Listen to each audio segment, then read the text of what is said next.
Hey guys, this might not end up being the most perfect intro ever, especially if I just film my neck the whole time. But but due to technical difficulties, the intro I filmed to the video you're about to watch, or currently watching, did not film, or wasn't saved. I don't know what happened. I probably just accidentally forgot to film it.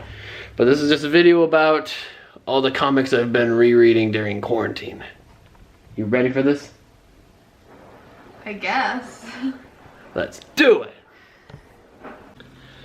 So the first one I'll review, I think, is gonna be one of the two I don't have with me here. Because of the ones I've reread that are ongoing, that I have issues and volumes, both two. The only two that I don't have with me are the ones I've only bought volumes of as they come out, so I haven't followed them issue to issue. The first one, the last one I reread all the volumes of, was Red Hood Outlaw. The only comic I'm going to feature in this video that's from DC. Most of the others are all Marvel. But Red Hood, I got into it when I first saw a volume of Red Hood and the Outlaws, which was a series that came right before it. And I don't know if it's from the same writer or not. But Red Hood Outlaw is written by Scott Lobdell? I hope I pronounced it right. I kind of staggered when I said the name. If you know, well, for those of you that don't know Red Hood, Red Hood is was a villain in DC Comics for the longest time, with a couple different people under the identity. But then after the death of the Jason Todd Robin in the comics, he got brought back to life and became Red Hood, which turned the character into an anti-hero. And I feel like kind of to the point now in the comics, even though he's still an anti-hero, he's more hero. But Red Hood and the Outlaws showed him teamed up with Bizarro and Artemis. And Red Hood Outlaw is a series with him more on his own. Not gonna lie, I mostly read that series just because I wanted to see where it was going after the other one. But it is good. The third volume is the newest one out, and I had to reread the first two to kind of remember what was going on. Yeah, the third one gets a little out of its comfort zone, I feel. It does something a little different with it. Didn't make it any less good, though. If there's any fans of Red Hood watching this, and you haven't read that, I highly recommend it. The next one, the other one I don't have any copies with me right now, is The Immortal Hulk. What's funny is how I got into that was I was going to the comic store and they had like a sale on comics, and they were like, you know, if you're looking for something new to read Immortal Hulk. And the first volume had just come out too. And I was like, you know, I've never actually followed a Hulk series issue to issue. And I still haven't, because I bought this in volumes. But oh, Immortal Hulk, written by Al Ewing. Just said that all wrong. Al Ewing. I hope I said that right. It is hands down probably the most horror feeling comic I've ever read. And it is a horror comic. But it follows Bruce Banner after the events of the Civil War II comic. Which I never read that, but I know for a fact he got killed in it. And this is like, it follows Bruce Banner having to deal with the fact that even though he can die, the Hulk can't. And so he always comes back. I don't want to spoil it too much, but it takes Hulk back to kind of I don't know if I want to per se say the golden age of Hulk comics, but back in the older Hulk comics, like I think the original story, it was like he's Bruce Banner during the day, but then he's the Hulk at night. A very werewolf-like thing. And that's what this comic has mostly done. It's like he can die during the day, but then the night is Hulk's time. It also dives into the fact that Bruce Banner has multiple personalities. Like, we've always seen Bruce and Hulk, but in this series they kind of play with other personalities that have existed, like other forms of Hulk throughout the comics. More than I've ever even known, because again, I've never read Hulk comics. I love the tone of it. I love how dark it is. Like, I feel like if the comic wasn't dark, the story probably wouldn't be as engaging and gripping as it is. But if there's any Hulk fans out there, I highly recommend it. I don't know if it's for everyone, because again, it is a horror comic.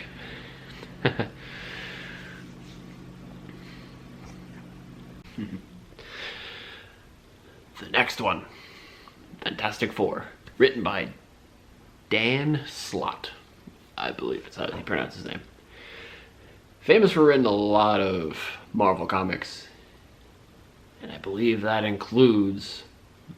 he wrote the first Spider-Verse crossover, and has written a lot of Spider-Man comics.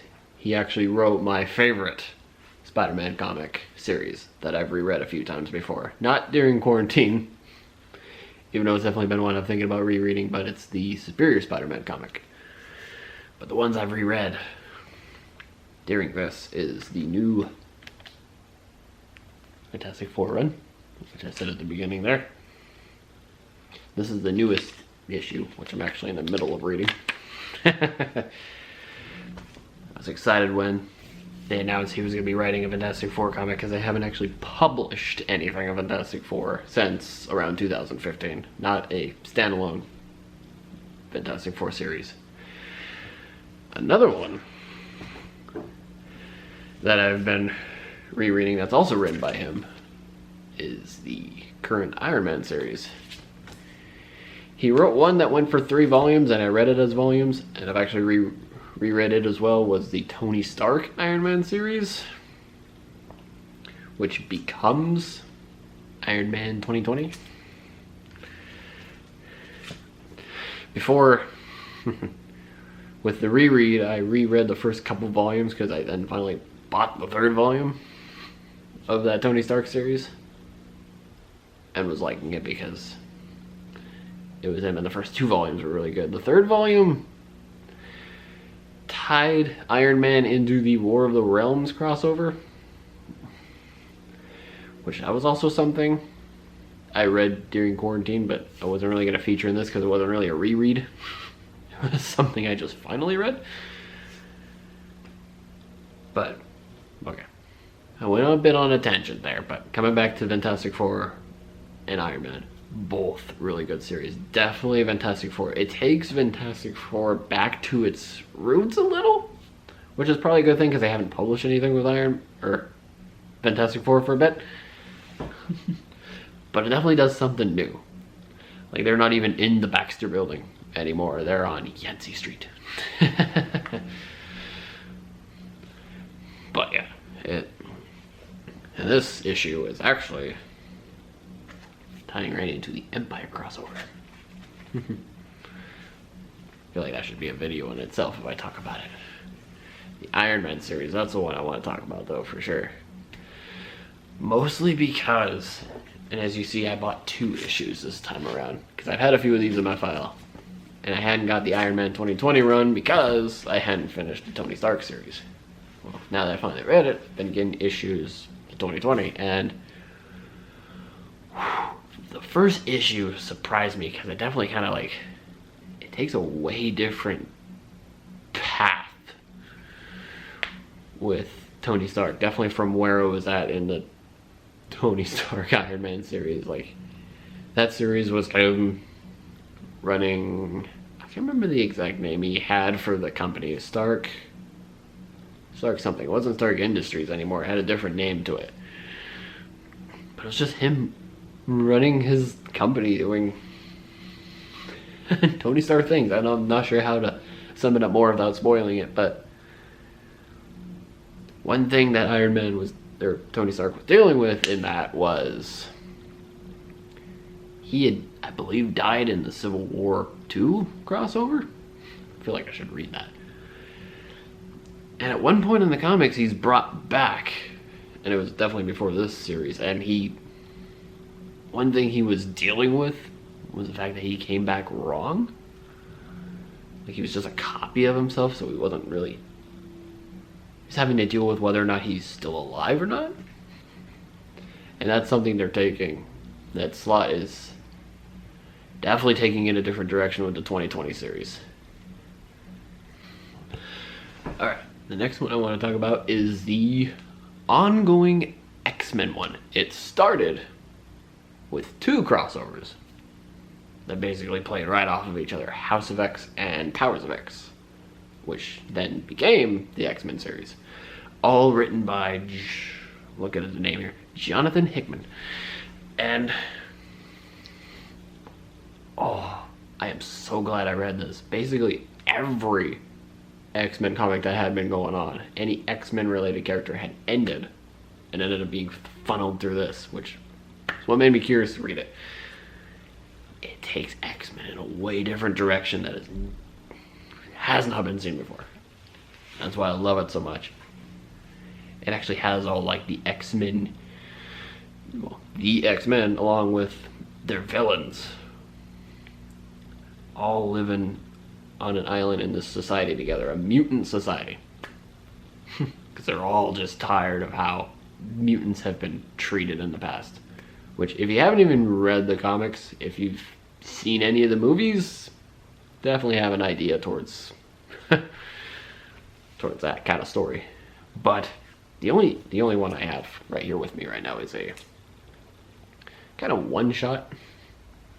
It's actually part of the Marvel's free comic day. But it was written by Hickman, and it was an X-Men one, so I got it. And it's basically just a story showing a little of what Emma Frost is up to. She's kind of got her own thing going in the series. Did I say her name right? Yeah, Emma Frost. But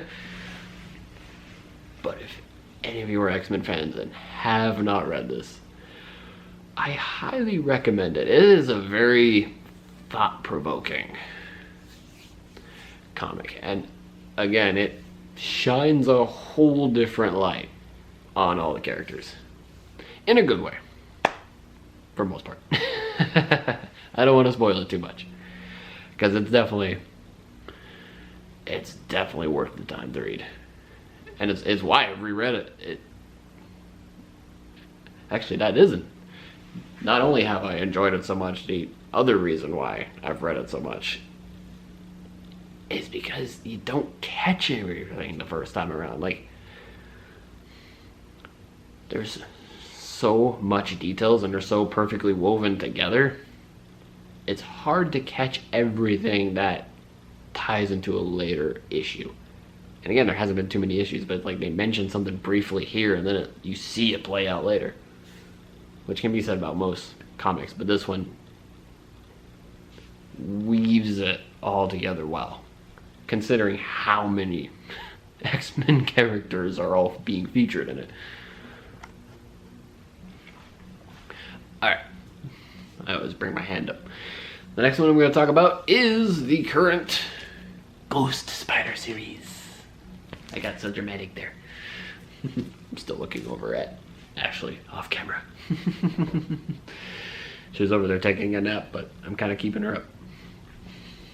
But anyway, so I reread more than just the current Ghost Spider series.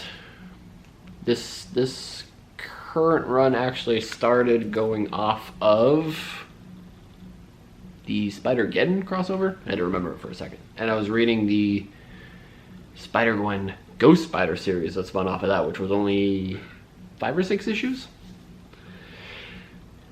So I had reread those. Actually, no, I think it went for 10 issues now that I think about it. I reread those, and then it became the Ghost Spider series, which I've also reread. I love this cover too, this new one. Let it focus. Gwenum. But the series started, the character started with her own series just called Spider-Gwen. And I have a few volumes of it, which I also reread, but I've never reread that whole series. So I've read Spider-Gwen in pieces. But I reread all of what I had, which was the first 3 volumes of this first series. The Spider-Gwen Ghost Spider series that spun off of Spider-Geddon, and then the current Ghost Spider series. And I mostly got into it because I've always liked the stories spinning off of Spider-Man, like the alternate universe stories. And yeah, because it just takes a different take with any and all characters they feature. Especially since in most, and this series actually makes jokes about it, how there's like really no versions of Gwen Stacy alive in most universes, but then this Gwen Stacy is a Spider-Woman in her own dimension. I want to read the rest of the other series, but it'll take a time to collect it. I think right now I'll just give a simple review on the Ghost Spider series, which spins right off of that Spider-Geddon one with her. And it's currently her being, she was outed as a superhero in her home dimension somewhere. I feel like it was at the end of her other series, the first series. And so in this current run, she has to, well, to go to college. She's going to college in the main Marvel dimension, where most of the main story is at. So it's like nobody knows she's Spider-Woman in that dimension, and she just goes there to school, but then she goes to fight crime and protect her home out of school. There's more to it than that, but I don't want to spoil it too much. And I feel like I got a little confusing trying to explain the different series that have existed with the character. Ooh, I stumbled. But yeah, if you're fans of Spider-Man and have been fans of Spider-Gwen, and you haven't read some of these, or at least the current ones, I do highly recommend it. I definitely recommend the first run, even though I haven't read all of it. I'm getting to it, and where I'm at so far, it is a great story. Ooh. One more second thought on that whole Spider-Gwen rant. I totally forgot to say the name of the author of the series, which was Jason Latour? I hope I pronounced his last name right. Well, let me correct myself there. Jason Latour wrote the first run of the series, which is like 6 or more volumes, at least 6 volumes, and a couple crossovers. The series that spun off of Spider-Geddon and the current Ghost Spider one are written by Shannon McGuire? Shannon McGuire? I hope I pronounced that right too. That name right too. But yeah, I just wanted to throw the names out there because I realized as soon as I ended that clip, I forgot the names.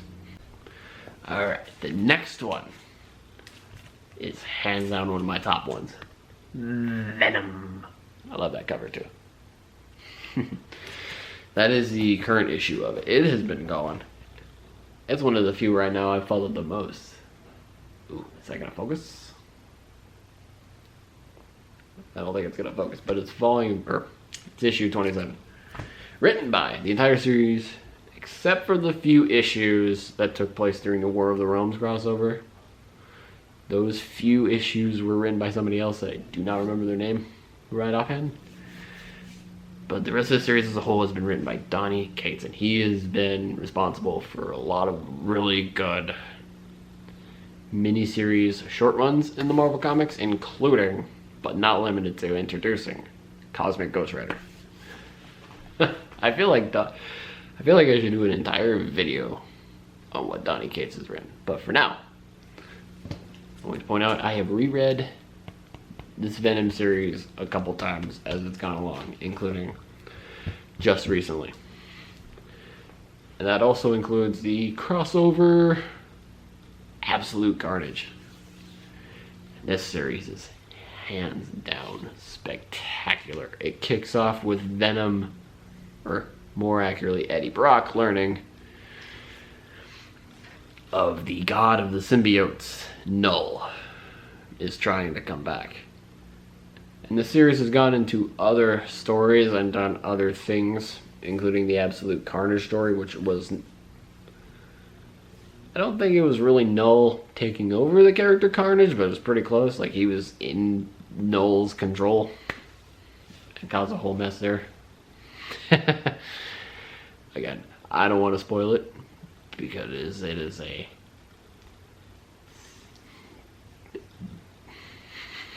Sorry, I spaced out there for a second. But it is a great series. Honey! I lost my train of thought again. You can do it, baby. I'll just keep this in here this time. It's kind of hard to talk about one specific thing in this Venom series because of how many issues it's gone so far, and I've followed it issue to issue. Like, when it's the volumes I've reread, like with the Immortal Hulk series, I can kind of remember what's in each volume when I go to another volume, because they each have a lot of story. They each have, with Marvel, it's like 5 or 6, at least 5 issues in a volume. With Venom, though, I've followed it issue to issue, which is why I've reread it. I said I reread it a couple times, but honestly, I think I've reread it 3 or 4 times now. And again, a lot happens in it. Currently, Venom and his son, or more accurately, sorry, Eddie Brock, and his son have been propelled into, like, the future of an alternate universe.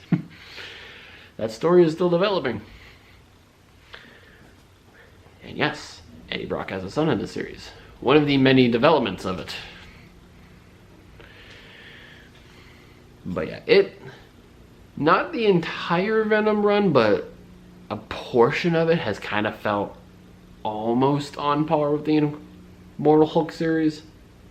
Not up there so much with being considered a horror volume, but I mean, or horror series, but it's Venom. There's some blood. And I mostly got into this series at the time when I heard Donny Cates was a really good author, and I had just read, I believe, the Cosmic Ghost Rider series. So I was interested in seeing what he would bring to Venom. And also because the Venom movie had come out around that time.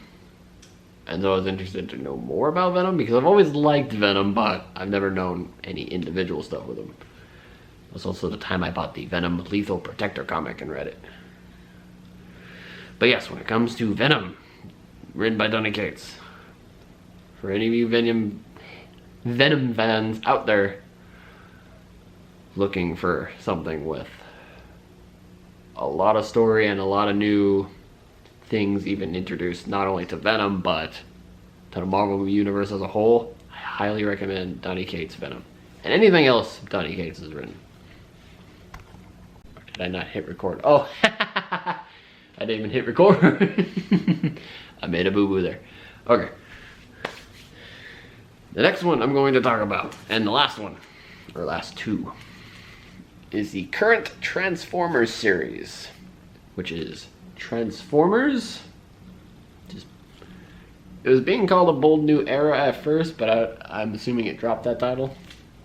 And then Transformers Galaxies that started a little after the other series started. I will say this now. I absolutely loved the Transformers run done by IDW before this. That that whole run, which had been going at 3 series, all ended, and that's where these two started off. And I'm still not, and there's been 22 issues now of this new main run, and I'm still not 100% sure how I feel about it. It's, again, they're just trying something new and unique with Transformers, which it's kind of on par with what they did with the other series, which was trying to do something, try to do story that was more than just the Autobot and Decepticon war. This current series has showed,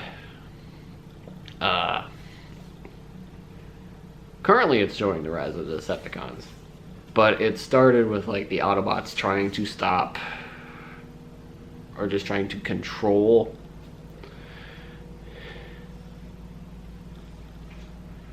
see, that's the trouble I'm having, is kind of talking about it. Like, I see, it's hard to explain. I lost my train of thought again. Gotta get used to this. So basically what the series is trying to do is, again, show a story leading up to the Autobot Decepticon war.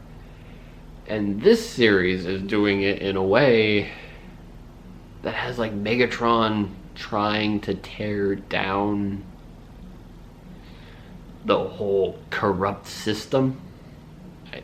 I used air quotes though, but it is kind of a corrupt system from the inside. In the past, when they've done backstories of the start of the war, it's like Megatron trying to tear it down from the outside, but in this he's tearing it down from the inside. It's a very, honey, do you remember what I said it was like? It was kind of like a, I guess, an espionage story? I don't think you remember, do you? I did a whole review to her, but I can't remember what I said now. I believe espionage was the gist of what you said. Yeah. With the other stories, it was like a full frontal assault almost. Like there was a bunch of conflict and battles that resulted in the fall of the corrupt system. But in this series, it's a little more kind of being sneaky. It's not full front attacks yet. There has been some action, but it's definitely very limited. And again, it's more of the Decepticons trying to tear it down from the inside and then take over. I'm not gonna lie, these spin-off series, which hasn't been going as long, the Transformers Galaxies, which Galaxies was started, I guess, to show characters in that storyline, but are off doing their own thing. Like they're a part of it, but they're off to the side. And it shows them either spinning off of the series or just off on their own, and they'll eventually show up. That series has been a little more engaging to me, I think, because they're only showing so much story with every few issues with a character or characters and then going on to another. So it's like, instead of the other series kind of dragging it out and developing the story and trying to keep you engaged in it, these are like, alright, here's this, boom, on to the next. The first 4 issues of Galaxies followed the Constructicons. And I'm not gonna lie, I can't remember all of what they were doing. They were off Cybertron. They were on a moon. They were like sent away from Cybertron because they were so destructive and sent to work on this desolate moon. And Shockwave of the Decepticons send someone there to like recruit them for the Decepticon cause, and that's where it kind of ended, was them deciding whether or not they wanted to go back. So obviously they're going to come into the main run. The next 2 issues I honestly think were hands down my favorite, and it was literally just showing Cliff Jumper trying to keep like, there was like some mining operation. It's funny, I just reread this and I kind of forgot, but with the Cliff Jumper one, he was like, Him and, oh man, I can't remember the character that he was with now. It's escaping me. It was a really good 2 issues though, because it was just showing Cliffjumper and he was trying to come into his own character. Like he keeps getting mistaken to be Bumblebee, and he's like, I'm not Bumblebee, I'm not this great guy, I'm just me. And he kind of proves himself by the end of that. I don't know if he's even going to come into the series or not. They kind of left him on a cliffhanger, I feel. The current couple issues of it so far have spun off the character RC and a couple newer ones, and they've left Cybertron in the max of, like, not really the max, but like conflict is starting to erupt in this Transformers series now, and like RC and a couple others now leave, and like the spin-off series is showing them leaving and they're caught in their own little mess. I don't know, hands down though,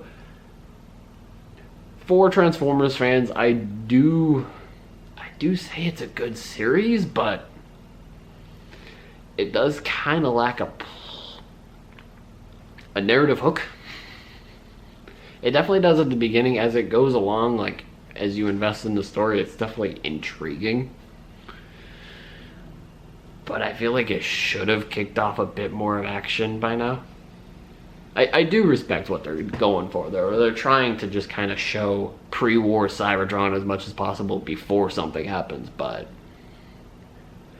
I feel like they should have done it in, I feel bad comparing it to the series that came before because they're trying to drive away from it, but they did so good with the run before that it's hard not to compare it.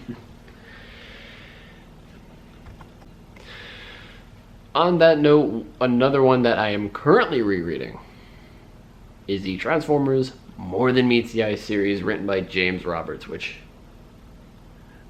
I am not ashamed to say is hands down the best, one of the best comics I've ever read, but definitely one of the best Transformers comics. And I'm gonna feature that in its own video, because not only is there's a lot I gotta reread, but there is a lot of story to that. It deserves its own entire discussion and video.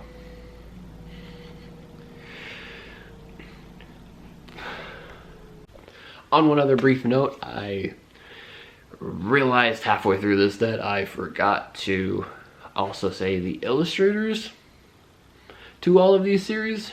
They definitely deserve a shout out, and in one of my next videos, or maybe even a separate video in itself, I'm going to do that because I have to look up some of the names, because again, I don't have all of them right here with me, but I will definitely give them a shout out as well, not just the writers.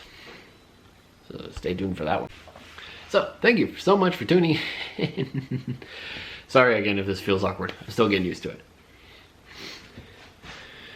Leave your thoughts in the comments below and let me know what you thought and what you'd like to see in future videos. Did that sound a little weird too? I'm working on it. I need practice.